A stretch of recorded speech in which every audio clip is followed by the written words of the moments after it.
This conference will now be recorded. And there we go. So again, welcome today to our fourth collaboration webinar together with the ECUC and the NYIB. My name is Leah Taylor. I'm the Director of Financial Education for HRCU in New Hampshire. We have a little bit of snow here today, but not as much as I see other people are getting. I am also the Vice Chair of National Youth Involvement Board, so NYIB. And it has been a very interesting year for all of us in regard to financial education and what we've been doing with schools and universities. So today's webinar is going to have a lot of information focusing on the digital side of things. I'm very excited to talk about that.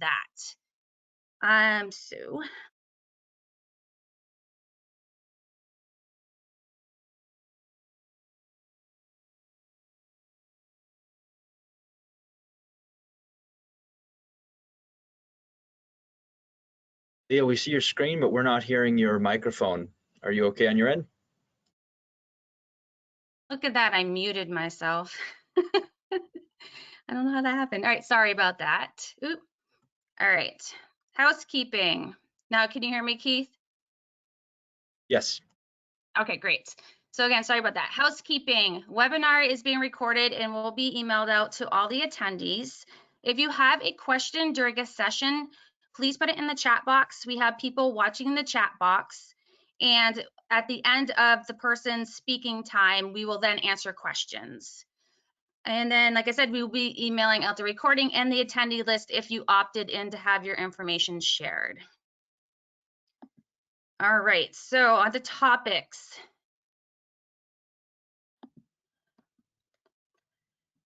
So we have a lot of different topics today. I'm very excited that all these credit unions took the time out to put together a presentation to share with everyone today. A lot of things about virtual programs, working with teachers, reality fairs, an interactive session, and just overall how people are making these digital connections out there in our community. So next, I'm going to introduce Karen Meyer. She is the Executive Director of the Education Credit Union Council, or ECUC, and she's going to talk a little bit more about their organization. Thanks, Leah. Hello, everyone. As Leah mentioned, my name is Karen Meyer. I'm the Executive Director with the Education Credit Union Council. We are in upstate New York, snowy and cold upstate New York.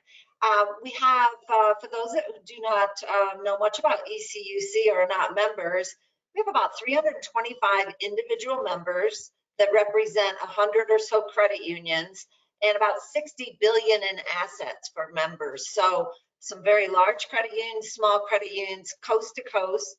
If you are not a member, we'd love to have you join. Visit www.ecuc.org. And Leah had mentioned that this is not a normal year. And in fact, tomorrow, under normal conditions, I would be leaving for sunny St. Petersburg for our annual conference to kick off this weekend.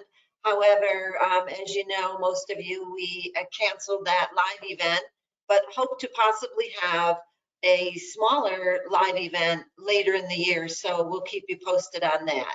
So with that, I will turn it over to Trish with NYIB. Thank you, Karen. As mentioned, my name is Trish Olson, the Education and Youth Programs Manager at Wings Financial Credit Union in Minnesota. I'm also the chair of the National Youth Involvement Board. We are pleased, as Leah mentioned earlier today, to partner with ECUC on this webinar. And for all of you that are on the call today, we would love to remind you that we have a collaborative Facebook group called Credit Union Financial Educators Network. So Leah's got it up here on the screen. For those of you that don't know much about NYIB, we were founded in 1972. Our primary focus has always been on youth savings programs, financial education resources, individual and credit union financial education accomplishments, and collaboration with others in the credit union industry. I can tell you that we are very excited to announce that there will be some big changes made to NYIB in 2021, and we look forward to the continued support and collaboration from all of you through NYIB as well as ECUC and any other credit unions that may be joining us today. So thank you all for attending, and I will go ahead and turn this back over to Leah and we'll get going. All right, thank you, Trish. Thank you, Karen. So first, coming up, I just wanted to mention some items this month or February. I'm already jumping into February. And excuse me. All right. So in case you're not aware, in February, it's America Saves Week. So just to give you some ideas to think about for outreach during that time, if you go to their website, they actually have digital toolkits and items already created for you, or you can make up your own to help promote savings during that week. That's something our credit union has done the last few years. There's other like contests and incentives that you can give your members too during that time, but we just like to promote that it's America Saves Week and just really talk it up with our members. Also, I'm sure most of you know April is Financial Literacy Awareness Month. Also part of that is the CUNA Youth Month. They have a dinosaur theme this year. We'll probably talk more about that in the next coming up webinar. But CUNA also has all their digital assets on their website, along with other things that you can purchase to help promote Youth Month during that time. Also during April is Money Smart Week. This whole week is kind of like America Saves Week, but it's really giving our members money tips on how to be smart with their money. So they also have a lot of digital tools as well that you can look at. So just giving you guys some things to think about as we go into the future and how we can adapt a lot of this during this time where I know some of us still have our lobbies closed or having to take appointments and not being able to do the normal outreach that we have, but they've created some really good tools for us to use coming up. So now on to our next speaker, or our first speaker, I should say, is Olivia McCormick from Case Credit Union. And I'm going to turn it over to you, Olivia. Thank you, Leah. My name is Olivia McCormick. I am the Senior Education Coordinator here at Case Credit Union. We are located in Lansing, Michigan. I am super excited to be here today to kind of discuss everything that we've been doing internally as a credit union. We've taken a very unique approach this school year, and now that we're starting a new semester, so I would love to share what we have going on with you. Go ahead and advance.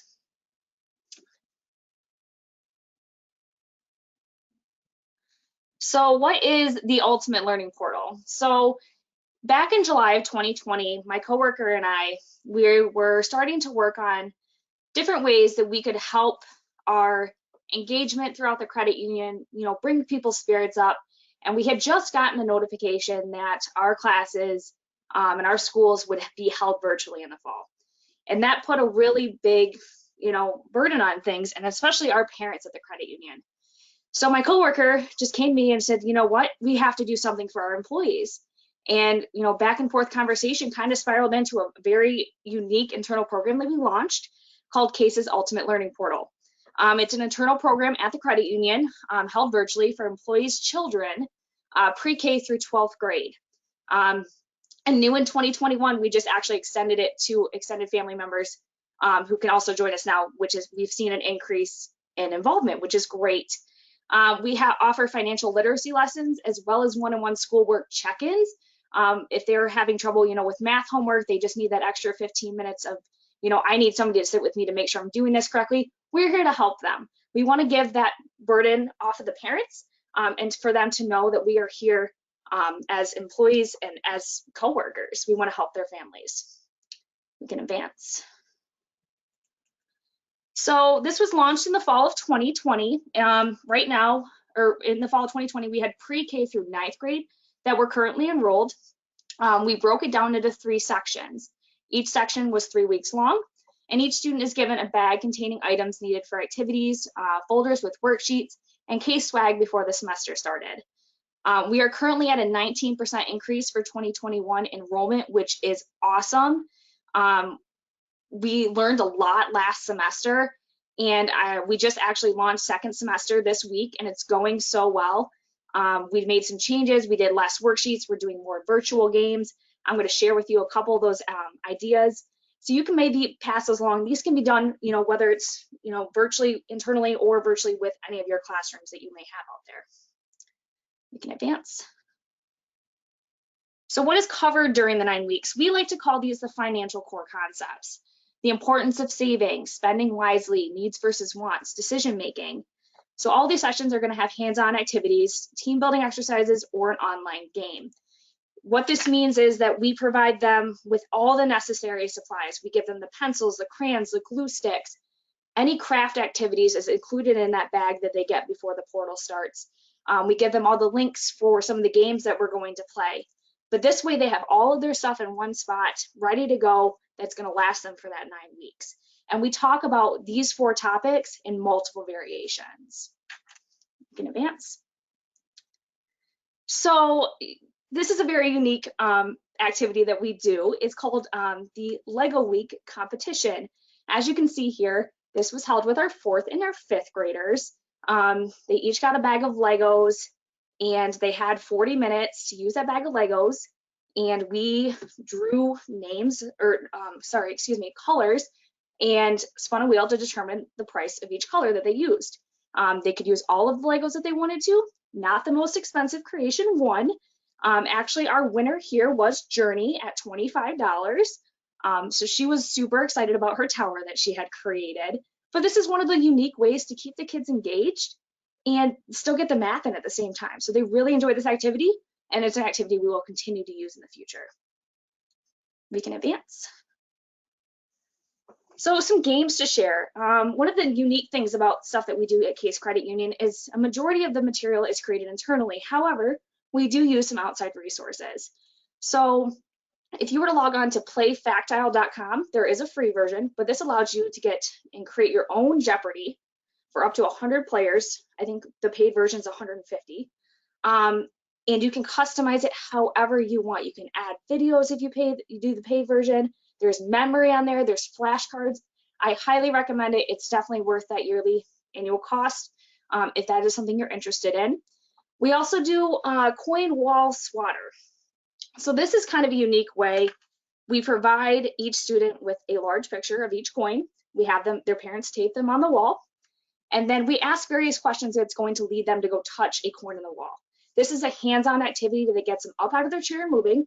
I can still see what they're doing, and they get so excited when they get the answer correct.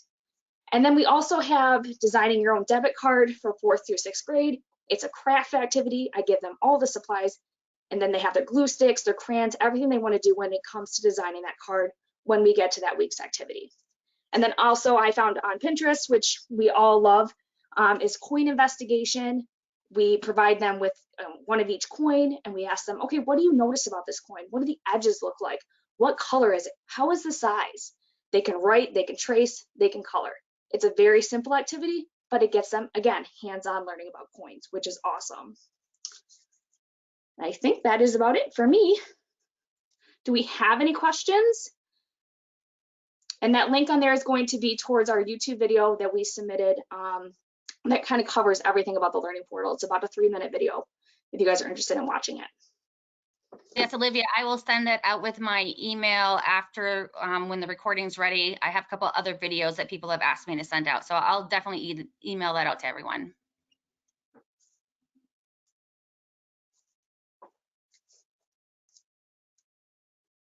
All right, thank you very much, Olivia. I don't see any questions popping up other than Legos are a really cool way to teach about budgeting and math and money. So awesome job, thank you so much. So now you're welcome, thank you. Karen, for the next introduction. Yes, we're thrilled to have Kevin Jones with us today with Class Act Federal Credit Union in Kentucky.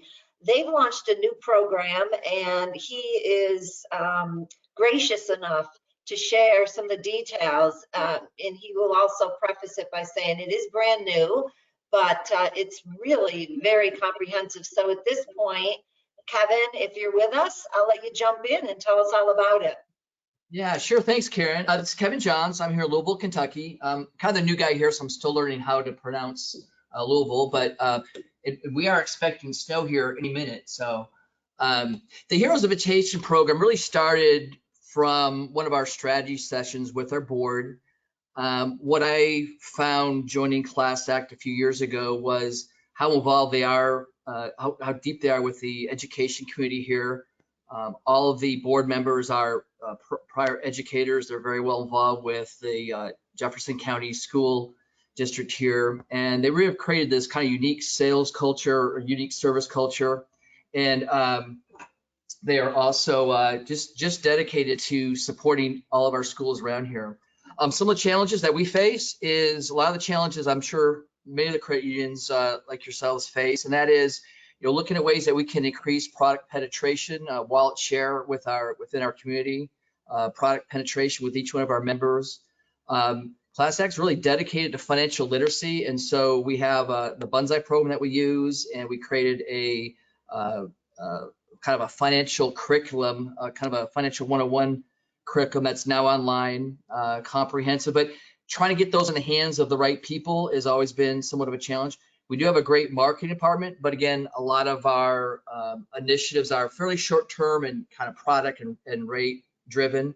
We're trying to increase our social media presence and just put together, a consistent brand out there to the education community here in Louisville. Our managers are now directed to go out and create some business development activities and meet with schools. Our frontline staff, we're trying to get them to be more productive, but at the same time, really create this exceptional experience with our members. So our solution really was to tie in a lot of the initiatives that we've already created. And I think our number one priority was really just be able to tell our story and then create some kind of a call to action. So anyone that heard about the organization can jump in and participate, and then find really easy ways to become a member and do business with Class Act. At the same time, continue to support the schools here in Jefferson County. We've given away hundreds, thousands of dollars to the community every year. And so this is a way to tie the entire program together. It's a digital platform. We did bring in a third-party vendor to help us with the website. The way it works is through social media, the general public can come in and select a school, support a school. Each time they vote for the school, there's different ways they can vote, either text message or email. For example, an email vote is worth 200 points. A text message is worth 400 points, all the way up to, say, a new checking account would be 5,000 points. A new auto loan would be 43,000 points. The previous slide is Jermaine. He's one of our branch managers. He reached out to, the next slide is Central High School. Central High School is here in Louisville, is kind of in one of our lower income demographics. And we've always supported the schools, but we really wanted to get a lot deeper and really develop that personal relationship. Jermaine reached out to the school principal, and the principal was interested. And so they launched the program, and we call our branch managers our coaches, the heroes coach. And so what Jermaine did is he was able to set up a Zoom meeting with the principal and go over the program with them. Once he did that, the principal then set up a meeting for their teachers, and Jermaine presented that to the entire all the teachers. That same day, he came home and one of the members was interested, or one of the participants was interested in getting a new auto loan. So he got a new membership and a new auto loan from that initiative. We're able to, on the next slide, you can see we're able to track our schools. One of our key initiatives here was to be able to track our efforts. We've started retargeting, collect the IP addresses. We're able to retarget and send messages to those individuals that have visited our site. We're able to track the progress of each school. We're starting to see it really take off with participation. As the schools gain more and more points, then those points turn into dollars.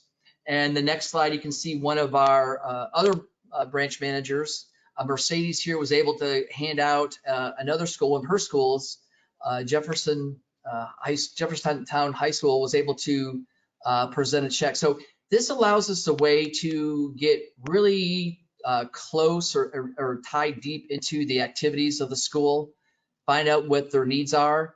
What we're finding out, I think in Jeffersontown, they were really interested in purchasing Chromebooks. Jermaine's school is interested in purchasing protective devices for their classrooms as the kids start coming back. So what it's really been able to do for us is a way to tie in our long history of supporting the schools here in the area. At the same time, deepen those relationships, build a real close relationship with those individuals. At the same time, create a more modern, a more measurable approach to our efforts. And at the same time, we're also training our staff to promote the program. And so really we've adjusted their efforts. So they're talking about how individuals can come in or members can support their their desired school. They're showing them how to gain points for their school. We're also finding out there's other subgroups, whether it be PTAs or other parent groups that are starting to participate. So just in the last couple of weeks, we've been able to launch the whole program. It did take us about 4 to 5 months to get the infrastructure built and really be able to identify the program. But we're really excited about really continue the history and the legacy of Class Act, really put it in the hands of new individuals and really trying to drive a new type of member, bringing in a younger active demographic. And at the same time, we're able to use some of the same tools that we probably would have used in the past. For example, Zoom, our text messaging platform, as we're meeting with the schools, we're able to drop in a link in the chat box of a Zoom meeting and really be able to measure results. So far we're excited to complete our first month of the program, tally up our efforts, see how it impacts the bottom line of Class Act, at the same time communicating our goodwill and our efforts as we support the schools here in the community. Kevin, oh, excuse me, go ahead. I'll let you finish up first. No, that's it. Thank you. Okay, yeah, this last slide looks as though that the credit union's pretty active also in promoting the heroes in education on all social media platforms, including Instagram and others. I just wanted to thank you so much for jumping in. This was really requested at the last minute to have Class Act present this, and I just went out to the website, and everyone really needs to take a peek at the Class Act FCU website, because they've put a lot of energy into creating the platform, and we had known about it through Tom and Lynn and others, and we're told stay tuned, but I thought that the timing was important to show, because it's such a comprehensive, multifaceted program that is hitting internal goals for growing loans and so on, but also the PR side of it and the student and the school side of it. So I can't say enough about it, and do visit the website, and we'll have to have you back for an update in a handful of months, maybe toward the end of the year, to talk about the success of it, Kevin. Sure. Yeah, I think, it really was, the intent was to create kind of a grassroots, engagement with the schools. We've worked with a lot of the school departments and committees in the past, and sometimes it was just hard for us to get that deeper message. And so this has really helped us be able to do that and go right to the teachers, the students, the parents directly. So I love the spirit of competition also between the schools. It reminds me of the old football games between the two high schools. We're starting to see a little bit of that. So yeah, thank you very much. Great. And if anyone has any questions for Kevin or anyone at Class Act, certainly you'll have his contact information. Thanks, Kevin. I appreciate it. Thank you. Yes, thank you, Kevin. Very interesting. I'm anxious to see how it goes the rest of the year, because I do like that competition aspect too. So moving on now, I'm going to introduce Diana Rolick and Deborah Polson from Royal Credit Union, and they have a couple different things to talk about. So go ahead, ladies.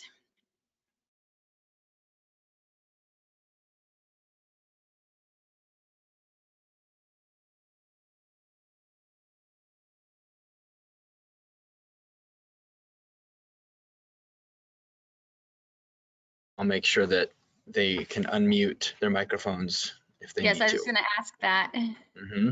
I am so sorry. I was talking with my mic muted. Hi, everyone. This is Deb Paulson. I am the Community Financial Education Coordinator at Royal Credit Union. And if you could advance, please. And we have a few virtual tools that we wanted to share with you today that we have created during the pandemic that have turned out to be pretty special projects of ours. The first one is our Test Drive Digital. Test Drive is our in-person reality fair that we normally do, like I'm sure a lot of others of you. And when COVID-19 hit, we had a lot of those that we needed to cancel. We normally have about 3,000 students every year go through the ones that we host. And so we decided to find a way to turn it into a digital program. So we created scripts for all of the different lessons that they learn from each of the tables that they go to during the reality fair. And from those scripts, we turned those into videos. We hired an outside company to help produce those videos. We pulled all the different graphics and clips that we wanted used in them to make them more engaging. We set it up on Google Classroom. So we got everything housed in Google Classroom, and then we also created another version of it in Canvas because we found that a lot of teachers use Canvas as well.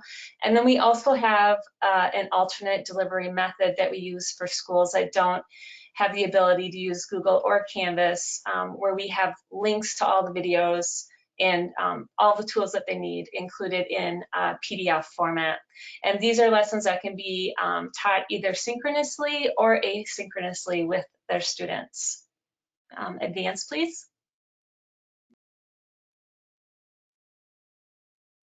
So here are just a few glimpses of what some of the items look like in Test Drive Digital. So on the left side of the screen, you see the welcome. That's what students will see when they first go into the classroom. They will have an introductory video that they watch that explains what they're going to be doing, the different steps that they need to take as they go through it. So that's actually on the stream outside of the classroom. Then they click in to do their classwork, and they have they do a short pretest, and then they also do some kind of random activities that will help them choose their family status. They get to choose their education and career from different ones that we posted in there. And then they take that information, they enter it into, down in the bottom corner, you see their income and transaction log. That's created in Excel, and we have 2 tabs. So on one, they have the income, where they take all the information that they acquire in the beginning of what their career is, what their gross annual salary is, their education level, their student loan amount. They also have to determine, fill out if they are married or single, or if they have a child or not. And then if they're married, they would have additional income from their spouse, or possibly child support if they're single. And then on the lower portion of that income form, we actually do all the deductions for them for taxes. And in that pink box, they get their net monthly income, which automatically transfers over to their transaction log. And so as they go through the simulation, they will watch a video lesson. They'll have to make a choice on what they want their purchase to be. So for instance, if the lesson is on transportation, they'll have choices between new and used vehicles. We also have a credit score factor thrown in there. So if they have a low credit score, they won't be able to get a new vehicle. Their insurance and payment will be higher. So things like that we do to make it a little more realistic. But as they go through, the transaction log will automatically update and keep the running total once they put their debit in there, or their credit. We have things like speed bumps and life happens. We also have a dice roll for incidentals that they might purchase at the gas station, and they kind of break up all the lessons. So a lot of different fun things to keep it exciting on their end. Advance, please.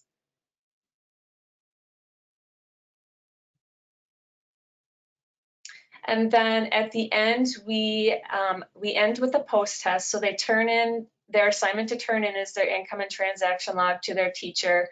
We start with a pretest. we end with a post-test, and that helps us to measure knowledge gains, attitudinal changes, and also gives us feedback on their experience so that we can take that information and make the changes as we go along. Or if there's things that they're missing in both the pre-test and the post-test, then we need to look at, how are we not covering that in a way that they're learning that information. And maybe it's even information that we can take and go back into some of our curriculum that we teach maybe at the middle school level to kind of gear them up and get them ready for where they need to be once they're in high school and thinking about these things. So I am going to pass it off to Diana to talk about another one of our tools that we created. Thanks, Deb. Can everybody hear me? Yep. Okay, good. Just want to make sure before I kept going. Okay, so my name is Diana Rolick. I am a financial education representative at Royal, and I will talk about Takeover Day. Takeover Day is, our original program was built to visit every classroom in an elementary school all in one day to deliver financial education to all of the students. We dressed up in capes and we delivered our fun and engaging lessons. And with the pandemic, of course, we had to cancel all of our scheduled events last year. And our team, not wanting to sit idle, we decided that, well, since we probably won't be able to physically visit our classrooms for a while, we put those capes back on and we, got to work on our superpowers to convert our existing Takeover Day lessons into engaging videos. And we were fortunate because we have a talented videographer who works in-house at Royal. So our team worked closely with him to bring our visions to life to make these videos really, really engaging and interactive. Advance, please. So we created storyboards and found still images of our worksheets, and we also pulled in stock photography and video clips to enhance our videos. And through special effects by our videographer, we became superhero movie stars. We were on screen as well, and we each got to pick a unique superpower. So you can kind of see on the left there, I get to fly, Emily's invisible, Angie's super strong, and Mary has laser vision. So kind of to just add another element of fun, we added those into our intro to each video.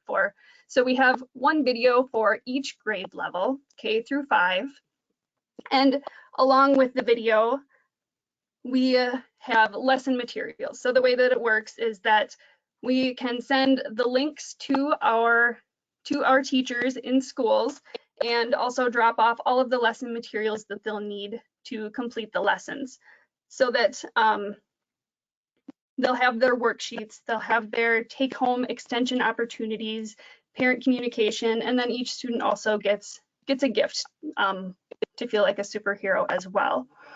And the way that it works, our videos are really easy to follow along with. So the teacher plays the video for the students, and we have areas in the video where it has that please pause slide that kind of pops up, so that with instructions so that they know to hand out materials or to help the students complete the different activities along with the video. We made sure that the videos were fun and engaging. We pulled in those extra clips. We made things that were games, but also that allowed students to have their own materials at their desk watching the videos. So it was like we're really in the classroom, but not without actually being there. Can you share how long the videos were? There was a question there, and it was a perfect timing. Oh, yeah, thank you. Perfect. That's good. Our videos range from about 10 minutes to about 18 minutes. And they're designed that way so that with the pauses, the lessons will be about a half an hour to 45 minutes, half an hour for the younger K through 2nd grade crowd, and then 45 minutes, give or take, for the 3rd through 5th grades. Very good question. Yeah. And I believe, one question I had, how did the teachers get the materials? Do they print them out or do you drop them off? Excellent. We deliver them to the schools. So we package them up by grade level or by each teacher. We get the numbers for each teacher so that we can print off all the worksheets and all the take-home materials. And then they're all packaged up so that we can just drop them off at the school and they can be distributed at the school. And then we'll also send the links so that they have the digital links that we have housed on our system, so that, but it's easy. It's, you know, almost easier than YouTube, so that they can just click the link and watch the video and then have all the materials with them. And that's all I have for that. I'm going to hand it back over to Deb. If you advance the slide, she has one last fun thing we've been using. Thanks, and I know we are over our time, so I'll make it quick, but one of the tools that we wanted to share, in case it's something that you haven't heard of before and you're doing virtual presentations, is a tool called Mentimeter. And we purchased the licensor, we purchased it to use so that we have more access within it, but I believe there is a free version that you can use as well. But it allows you to break up your presentation by throwing in open-ended questions, polls. You can do competitive quizzes, you can have a leaderboard, you can make it really fun. So we found that, especially when we are doing virtual presentations to like teenagers and young adults, and they're doing a lot of online schooling already. This is just one way to make it more fun and engaging, and it seems to really get people involved in the presentation. You can be anonymous in it, so other people don't know, you know, what you're saying or what you're answering. And we've even used this within our company for different meetings that we've had, just to make it more fun too. So if you don't know about Mentimeter, that's a great thing to check out. Yeah, I was looking at it online after you sent it. I'm like, oh, that's a pretty cool platform to use. I can see many different things to use it for. So thank you so much for sharing that to everyone, because that's not one I've heard about. So thank you, Diana and Deb. Really appreciate your time. Again, if there's any more questions, you're going to get everybody's contact information, and I have the videos that I'll be sending out that they wanted to send out for their program, so you can actually see their videos and what they're doing in play. So great. Now I'm going to hand it back over to Karen. Thank you, ladies, very much. Yeah, Deb mentioned something that's interesting. You know what, probably 9 months ago, we were all scrambling, trying to figure out how to take live to virtual. But now with so many kids sitting in front of screens, now we've got to stand back and say, okay, how can we bring a little more live, hands-on to the program? So everything's changing, right? Anyway, speaking of changes and new ideas, I'm going to turn it over to Keith Appleton. Keith is in, as what he says, upper left USA. So go ahead, Keith. Thank you very much. Yes, I'm excited to be able to speak today on something that actually came up in the Facebook channel recently. We had some folks asking about different ways to engage with students or people online. What are you doing? And this whole idea of the tool Kahoot came up. And so since I've had experience using that as the moderator, I thought, hey, if there's time, I can demo that. So that's what we're going to do today. So in our time together. So this is a first, because we're actually going to do an interactive activity as a group of 89 of us, and we'll see how it goes. But we'll go ahead, and now you know kind of what we're going to cover, and we'll go from there. So if we can advance, perfect. So we're going to be playing a Kahoot. For those that aren't familiar, and we'll get to that, Kahoot is basically an online trivia platform. Now, I don't work for Kahoot. I'm not an expert on the back end of Kahoot or even what the current pricing models are. I know they have all kinds of different things that are available for teachers as a big target audience of theirs. But anyway, engaging with students or groups are really what they're about, and their platform is fantastic.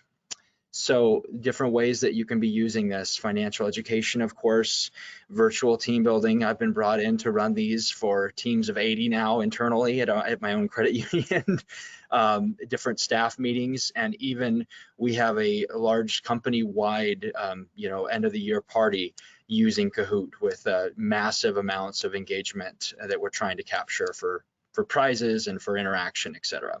So all kinds of ways. And again, today is a demo to share what that might look like and just one example of that. Okay. I think we have one more slide. So what are the requirements of this platform? And as you go, you're really going to learn a lot by seeing this if you haven't experienced this yet. But obviously, it's a technology is the largest requirement. If you're engaging with students in a virtual environment, clearly they have internet access already, so we can check that box. You know, they really need to be able, though, to multitask, and that's sort of where, as a financial educator in my former role, I had to just recently changed to something different internally, but I had to sort of walk teachers through what this looks like for their students, and some had experience with this platform and some had not. But really having one device per player is optimal so that we can have individual scoring and individual engagement. And then, of course, you have to find a way to engage with those students, that audience, in a secure manner, which should be happening already if you're joining a classroom on their platform, on their Zoom, on their GoToMeeting, etc. But that's a big requirement. The other thing here is you need to have somebody that's presenting that is really familiar with this particular platform. I think game show host here, that's somebody that can capture energy and attention, just like we're all in this group, so we all understand that, I believe. But practice makes perfect, and there is a lot to juggle. And I will share some do's and don'ts and things that I've learned along the way in the moderator, role of this and what this might look like. So I think we have one more slide to go through. Thanks, Leah. So at this moment in time, I am going to actually share my camera because I'm the moderator. I have that ability, I think, to do that. And basically what we're going to do is we didn't give a lot of instructions ahead of time because we wanted to put you in the shoes of somebody that didn't know about any of this and what that might look like for a student. So what I'd like you to do now is to get out your own device, and it can be a cell phone.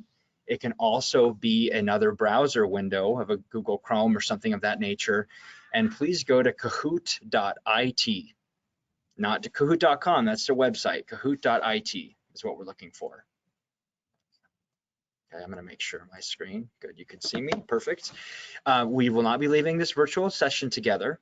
And in just a moment, I'm gonna start this game and I'm going to share. Yes, you can use the app, great question that came in. There's different ways. Students can download the app ahead of time. They can use another browser. They can use their phone. They can use a web-based. So any way that you can get to kahoot.it is how we go about this. We're not going to leave our virtual session together. In just a moment, I'm going to start a game and give you a game pin. That's the other thing, is we think a lot about security and how do we avoid catastrophes in virtual environments of people coming in and joining that shouldn't. These game pins, when you start the game, are unique and they're created right then and there. So you can't send that out ahead of time and have a player that's not supposed to be there. Things that I lose sleep about sometimes between sessions.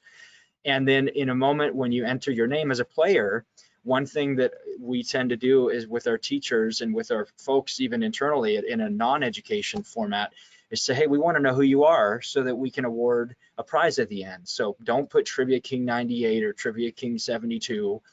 Put your first and last name, otherwise you won't get credit for being here. You won't be entered to a prize, whatever the carrot needs to be for the teacher, for the student, etc. So we're going to go ahead now. I'm going to share my screen. This is where, for the first time, we're changing that as in these webinars, and I believe you're going to see my screen coming up. If somebody could just put in the chat there, yep, we're seeing you loud and clear, that would be helpful for me too. Okay, and we're going to go ahead and start a game, and it's already, I kind of wanted you to see the back end of this, that we basically now have our pin that's created instantaneously right now. And so if you are in kahoot.it, it should say enter your PIN. So you're going to go ahead and put that 7 digits there and then enter your name. And you don't have to play. This is optional today. So, but this is just our group. This couldn't have been emailed out ahead of time because we're doing this in real time, just like it might be done for you if you've used this before. Awesome. Look at this funneling in. One thing I want to tell you, don't ask me how I know this, because these are where the funny stories come in, or the not so funny stories. If there was a student that put something inappropriate, and let me find someone I know that I can have. Trish, I'm going to pick on you. Where did you go? You can see my mouse. going around the screen. There's too many people here already. Here's Leah. Leah, I kicked you out immediately by clicking on your name. So you have to rejoin. I'm sorry. But that's how quick and easy they make it for the presenter to be able to say, oh, there's a name that shouldn't be on there, and I'm going to excuse that person. So there's all kinds of ways there to go. But we have 51 players. I'm going to give it only a couple more minutes, not even a few more moments, and then we're going to start this game. So we have 55, and there's about 80 in our session.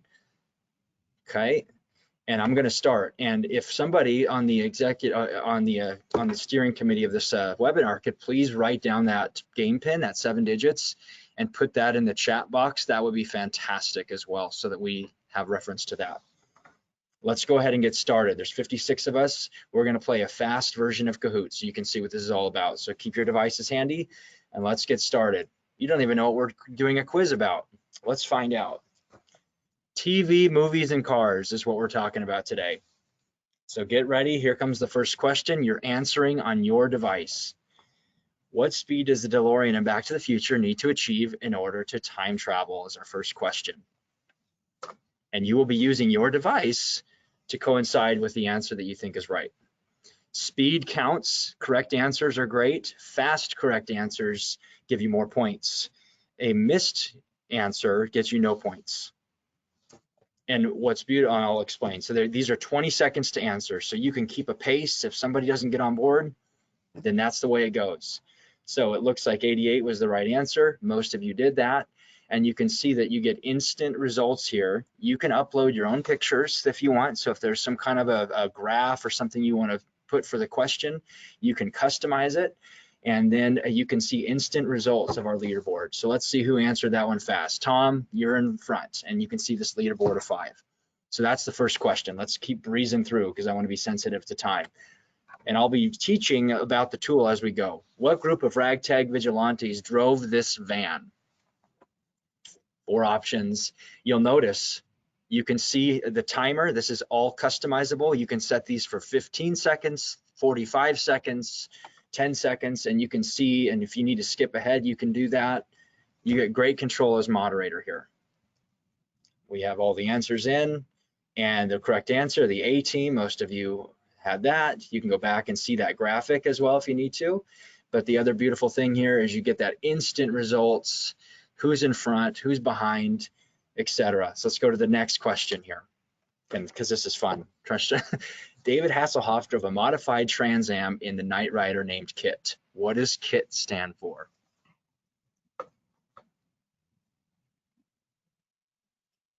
Kilts in the trunk. I love that one.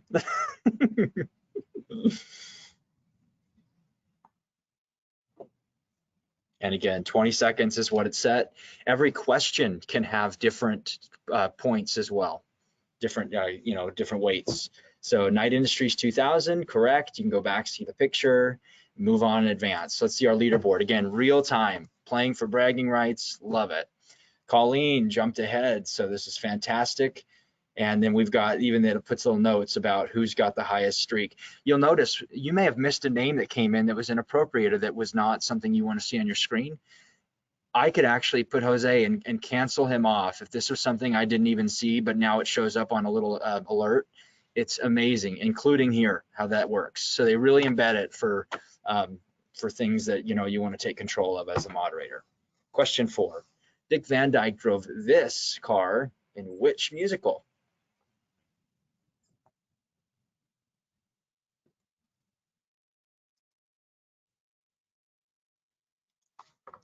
Some of these I didn't know. I did not put this quiz together. This was part of a bigger effort. All right. Wonderful. Let's see. Most of you got that right. Let's see our leaderboard here. Okay. Diana up front. 7 players have gotten 3 in a row. Love it. Next up, in the Fast and Furious, Vin Diesel's character says, I live my life blank at a time.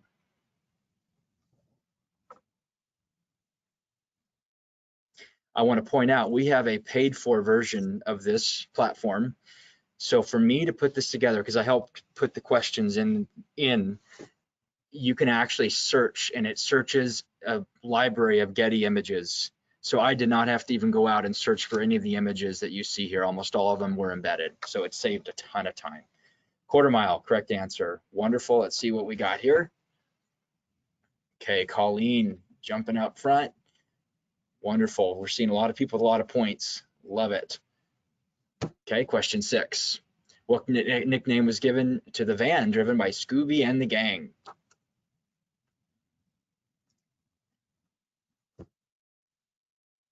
And as the moderator, you get to, and again, we'll talk a little bit of do's and don'ts at the end of this, of things that we found that work well and not so well. This is great. I see great participation. One thing to note is there's 55 players, and we're getting about 55 answers coming in. I love that, with no coaching from the group. So hopefully we have some first-time users just to kind of demo how this works from a student's perspective. You see the answers, you see everything, you can end it anytime you need to. The other thing to note is that the game pin does stay on the screen. So if somebody is joining late, the instructions are right here if they lose connection. So that's one thing to consider. We'll just have a couple more. What was the name of Harry's dog grooming business that operated out of this van in Dumb and Dumber? So those that know the movie might think some of these are funny answers. 2 of these are actually local businesses names here in Spokane, this region. So for our WSECU guests, they may recognize some. All right, wonderful. Mutt Cuts was the right answer. We're gonna breeze through. Obviously, we're going really fast, right? Yeah, Karen, so we need to watch more TV. All right, we have just a couple more to go. What car does Walter White primarily drive in the TV show Breaking Bad?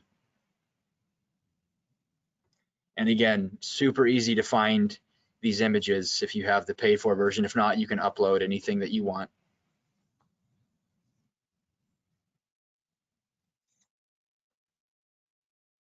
And we'll be done in just a few moments.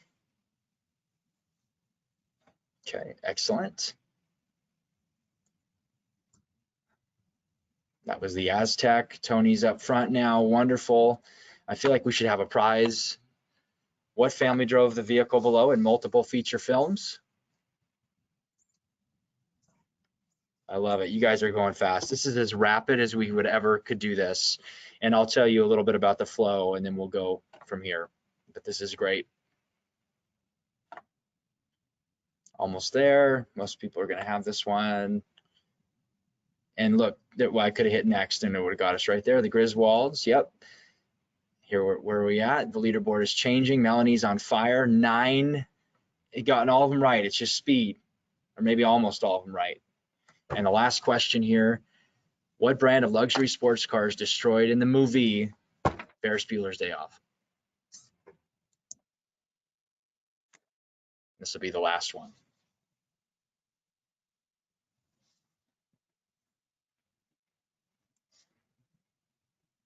Wonderful.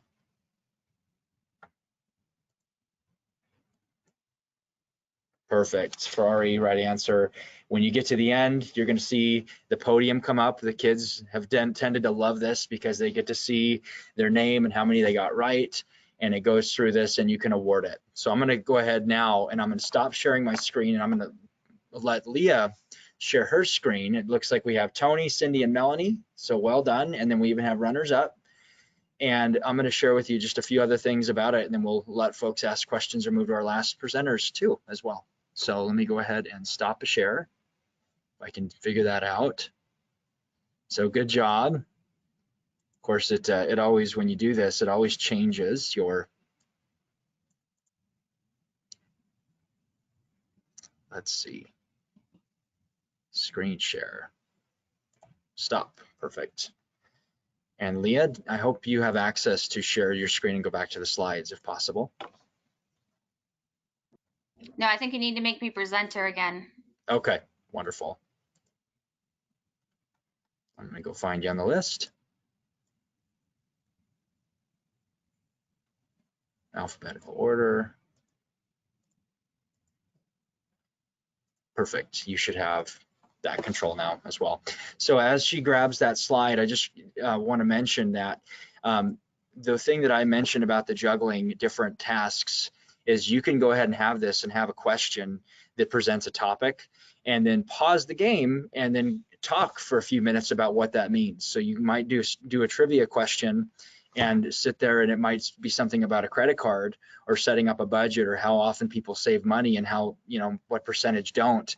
And then you can actually have a dialogue with that, and then bring them back with the next question, the next topic. So there's all kinds of ways of implementation there. And anyway, really fun. And if you have any specific questions, please don't hesitate to reach out. I really crammed a lot in there so we could try to stay on track here.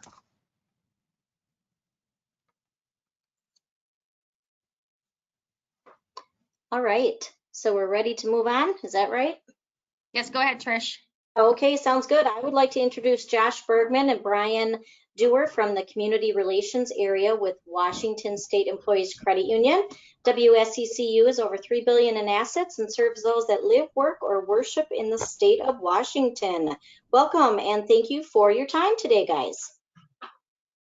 Thank you. This is, can you hear me? Yep. Oh, wonderful. Hi, this is Brian Dewar from Washington State Employees Credit Union. I want to be respectful of people's time. Looks like we have a minute left, so I'm going to try to fly through this. You can go ahead and advance to the next slide. Josh and I started this endeavor back in 2015 with a simple, hey, would you guys create something digital for the communities? Really vague task. And so we started with our physical reality fair. So we created a digital version of that.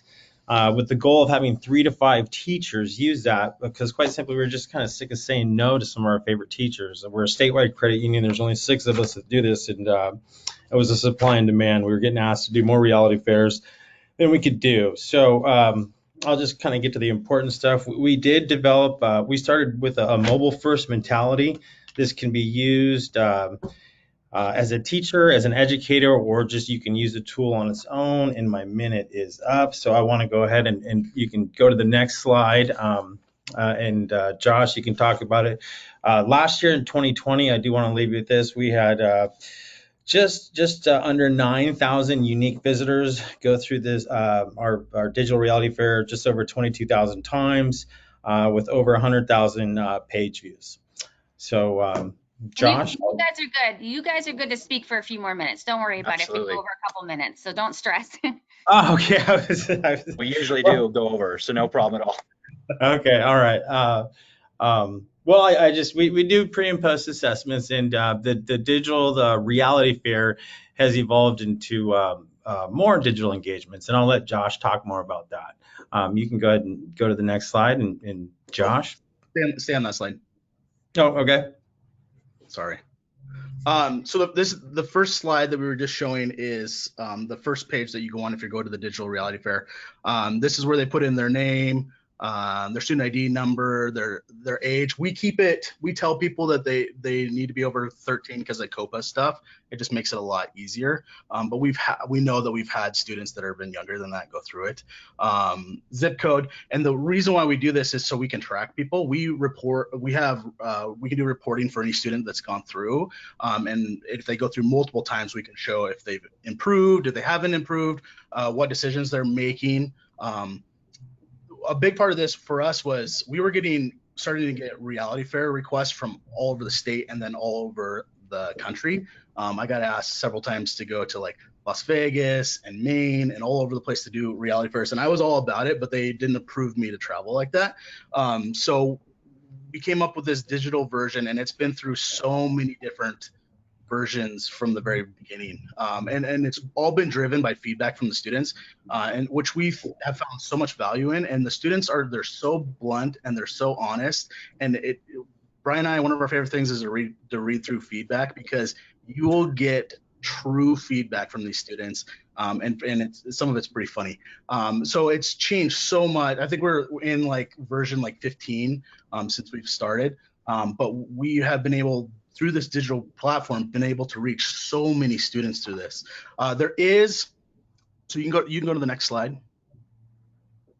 So you can see at the top there's the bars, and they have their income, they have their checking account balance, and then they have a credit card they can put stuff on. So when they're making purchases, those numbers change and that bar changes, and then it'll go to red if they overdraw their account. This is, I should have put the careers page. They can select from a whole bunch of different careers. And then this is the clothing part of it. They can select what kind of clothing they want to do. And so like if they're a lawyer, they probably want to do more professional stuff. And they choose where that money's coming from. If it's going to come out of their, if it's a monthly payment, it's coming out of their monthly income. If it's a one-time payment, it's going to come out of like their checking account or their credit card. And that affects the balance that they have at the very end. One of the things problems we had from the very beginning was teachers were like, this is awesome, but I live in this really small town and these numbers don't reflect what our students pay for things or rent or whatever it might be. And so we talked about making it so we could figure out where people are geographically and then make a specific one that makes sense, that has numbers that are representative of that area. Like Seattle, for instance, is a lot different rent-wise than Spokane. And so we wanted to make it so that it was relevant to each group of students that was going through. And so we talked about doing that. The problem is that puts so much on us to get all that information and make it accurate and relevant to the students. So what we decided to do is we decided to make it totally customizable. So their teacher can request to have their own specific site that is for their school. We can make it their school colors. We put their school logo on it. And then they can add and change everything. So if they want to take out the clothing section of it, they can completely take it out. If they want to add things, they can add things. They can take away, so they can make it relevant to their area and what they want to go through. We've had some teachers that have totally changed it and made it so that their students can go through this monthly. And so with that, we were able, there's so many different versions. I think we have about 150 schools that have their own custom site. There is a few colleges that have their own custom site.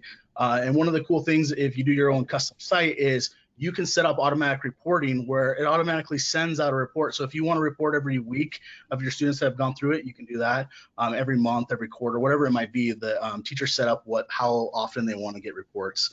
So it really is a template. You can go ahead and go to the next slide. One quick question that just came up. Somebody asked, instead of recreating the wheel, is this something we can purchase / license from you and use at our credit union? That would be something that we'd have to talk about. Well, I think that Brian and I would totally be into that. We would need to definitely talk about that, but we could make a custom site for your credit union that has your colors and stuff like that. But yeah, there's potential. We'd have to, please, there are contact informations at the end. You can contact us. But yeah, this has been a work of love for Brian and I, and it's changed a lot. And we're pretty proud of what it is and how many students are using it and the feedback that we're getting from it. So go ahead and advance to the next slide. This is the Lockbox Challenge. So we created the Lockbox Challenge 4 years ago, and it's really cool. The students go through, they're helping their friend decide if he should buy a car. They're working, it's problem solving, team building. They're trying to open up these lock boxes, and then every lockbox gives them a little bit more information. They're getting his credit reports, they're getting his credit card statement, they're getting his bank statement, they're getting all these financial documents. Out of every box, they're getting a little bit more information. And at the end, they're supposed to help him decide if he should buy a car and what car he should buy. And it's just been this really fun interactive thing, and then we have real lock boxes and locks, and the students love it. The problem is it's a lot of money to make a set of lock boxes that the students can go through, and we were getting so many requests for it. We're like, okay, how can we take this really cool and fun idea and make it digital? So we made it digital, and now the students, they can decide to go through as a single user, or they can go through as a group. There's a chat that they can interact with. They're working as a team to unlock the boxes. They put in the code digitally, and they advance through the steps. It's a really, really cool activity. One of the things I didn't share on the digital reality fair is there's this active bar that shows the status of what people are buying. Because one of my favorite things of doing the actual reality fairs is when they're with their friends and somebody buys like a junker car, and they're like, hey, why'd you buy that junky car? And the interaction that happens with the students, we wanted that. So there's this bar that feeds the status of what people are buying. And so when they're taking it as a group in their school's reality fair, they can see that, hey, John bought a Mustang, or whatever he's living with his parents now. That feed shows up on their computers. So even if the students are doing it at home, they can see what other people in their class are doing because that feed is showing up for them. The most I've ever done at one time is 100 students. I did 4 sessions of 100 students in a day in a school library, and it was pandemonium, but it was so much fun, and the students loved it. So go ahead and go to the next slide. One other question that came up, Josh, this is something also that you created. You had it in cash. I mean, you had it in physical form, and then you changed it into digital. This is, yeah. So the lockbox challenge is a physical thing. It's a lot of fun. We've run through it with our senior team, and like I think there was about 60 people from our credit union, and they loved it, and the students love it too. We've Brian will talk briefly about the partnerships that we have, but a lot of this stuff has come from the partnerships that we have, and through our partners with education, teachers, administrators, we've been able to get in front of so many students, and it's really opened up so many doors for us to get this out. We have not had a marketing campaign for any of the financial education that we do.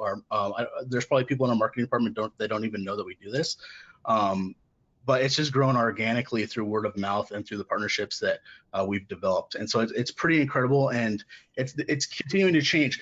One of the fun things about the Lockbox Challenge is we made it a template that teachers can use, so they can make literally any lockbox that they want because it's a template. So if they want to do, like my wife's a history teacher, if she wants to do a history lockbox challenge, she can use our template and make a lockbox challenge digitally for her students.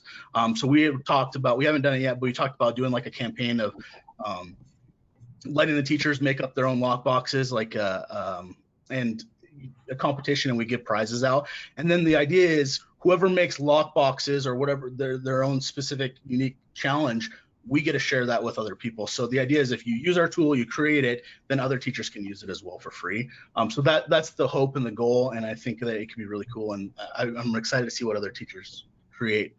This is the mobile dashboard. This hasn't gone live yet, but we've created this as a place where people can go in and get to our digital financial education. We have different modules that we've put together. The Lockbox Challenge, the Digital Reality Fair is going to be there. And really, digital financial education, I think, is, if you're not doing digital financial education, you're going to get left behind, because that's what students want now. And like Brian said, it's got to be mobile first. If you're not making it so that it's mobile friendly, students aren't going to use it because they want to do it on their phone. So it's got to be exciting. It's got to be interactive. It's got to be fun. We have pre-assessments, post-assessments, and all kinds of things that go along with our curriculum. And then providing some kind of feedback. We have surveys at the end that we can redirect people to wherever we want them to go, like for instance our scholarship site, so that they can get scholarship information. We are working with WACT, Washington State Student. We're working with Washington State Student Achievement Council to put stuff on through our mobile financial education, so that they get redirected to their stuff, like filling out FAFSA and stuff like that. So we found that we've created a cool tool, but our partners are using it as well, and they're promoting it because we can link back to their stuff as well. And if you can get your financial education on a government website, that .gov is a huge deal. This is our administrative part, so they can pull reports. They can get them sent to them automatically if they want to, or they can just go in there and pull them as they want. Or like I said, they can make changes. They could make a custom lockbox challenge if they want to, or they can make their reality fair, whatever they want it to be. Brian? Yeah, so I just wanted to reiterate, yeah, the mobile first is a big deal, starting with mobile in mind. Think of everyone being able to show up with just the phone they have in their pocket to a destination, a classroom, campus, wherever, and everybody leaves with more value. And nothing has to be printed off, carried, handed out, tracked. It's all captured digitally. So we do help. We help promote some of our partners' efforts, help moving the ball down the field. One of the main things our partners like is our ability to, with the data we capture, we can pre-populate applications for grants or scholarships. So we're doing it with our own internal scholarship program where we have WSCC gives away X amount of dollars, and the students that go through these exercises, we can pre-populate some of the scholarship questions, and then with WASAC, Washington Student Achievement Council, which is a state board that is mandated with helping students achieve higher education. Over 92% of the grants, scholarships, and applications on their website, we can pre-populate over half of it. So it takes a lot of the work out of their hands, and also allows us to track progress. And not just year to year, month to month, but let's say you go through this as a freshman or a sophomore, and you select to stay involved. Well, your senior year, let's say a sophomore or freshman is going through it now. In 2024, in September, October, when it's time to apply for financial aid, we've created an API where the databases talk to each other with Washington Student Achievement Council and ours, and it's automatically the student is pinged, hey, do you want time to fill out your financial aid? So those are some of the things, and so those are some of the things we're doing. And the online modules that Josh mentioned, those actually, I texted Josh, they did just go live with the Washington State Liquor and Cannabis Board. And so it took the place of the wellness fairs. They were struggling to, but they couldn't do their wellness fairs because here in Washington, everyone is still working from home. And so instead of the wellness fairs, they gave them time to go through these 4 financial education modules. And it was really cool because they could do it on their own. And we were able to hand out some prizes, rewards, if you will. But also it's just capturing the data gives us a roadmap. We're not making, we're not just licking our finger and seeing which way the wind blows. We're able to read the data and decide, okay, 72% of the students that went through this asked for X education, or how to invest, or how to buy a house, or how to pay for college. And then that just guides our development. And so, we're able to make data-driven decisions. And I will go in 15 minutes over. I will leave it at that. And I just want to thank everyone, especially the presenters. That was some really cool stuff that I saw. And Trish, thank you for the invitation and opportunity to speak with everyone. No, and thank you, Josh and Brian. That was a lot of information you crammed in there really fast. So we appreciate you guys doing that too. And that lockbox thing is definitely something I want to look into at some point. I'm sure you'll get a lot of people contacting you about that stuff. So thank you guys again so much for your time. Just to wrap this up quickly, Karen, did you have any last words you wanted to say? No, just thank you to everyone, our presenters, our credit unions, great ideas, and we are looking for input, of course, for future sessions. Yeah, exactly. And there will be a survey coming out in the next week or two. We are looking at doing a possible breakout type webinar. So we'll have topics and be able to go into breakout rooms, kind of get a different type of networking and interaction going. So that's coming up hopefully in a couple months. So you'll be seeing some information coming out about that. Yes, this webinar has been recorded. I will be emailing it out as soon as I get the recording up on YouTube, hopefully by the end of the week, along with some video links and the attendee information. So again, thank you everybody for joining us today, and we look forward to seeing you again at another webinar.